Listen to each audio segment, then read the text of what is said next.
ಜೀವ ಹೆದರಿ ಬಂತು ಕೈಯಾಗ, ಅದ್ಯಾಕೋ ನಿನ್ನ ಹಾವ ಭಾವ ಎಲ್ಲ ಕಂಡಾಗ, ಮಾದೇವ ನಿನ್ನ ಭೇಟಿ ಮಾಡೋದೆಂಗೆ ಇವಾಗ, ಯಾವ ತರ ಧೈರ್ಯ ಮಾಡೋದು, ಮಾದೇವ ನಿನ್ನ ಮುಂದೆ ಬಂದು ಹೆಂಗೆ ನಿಲ್ಲೋದು, ನೀನಾರ ಹೇಳು ಹೆಂಗೆ ನಿನ್ನ ಮನಸ್ಸು ಗೆಲ್ಲೋದು.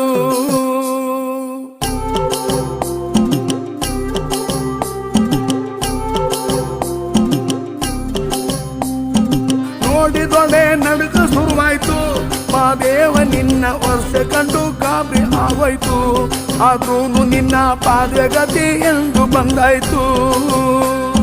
ತುಟಿಯವರೆಗೂ ಮಾತು ಬಂದಿತ್ತು, ಮಾದೇವ ನಿನ್ನ ವರ್ತನೆಗೆ ಎಲ್ಲ ಮರ್ತೋಯ್ತು. ಅಯ್ಯಯ್ಯೋ ಶಿವ ಅಂದುಕೊಂಡಿದ್ದೆಲ್ಲ ಹಾಳಾಯ್ತು.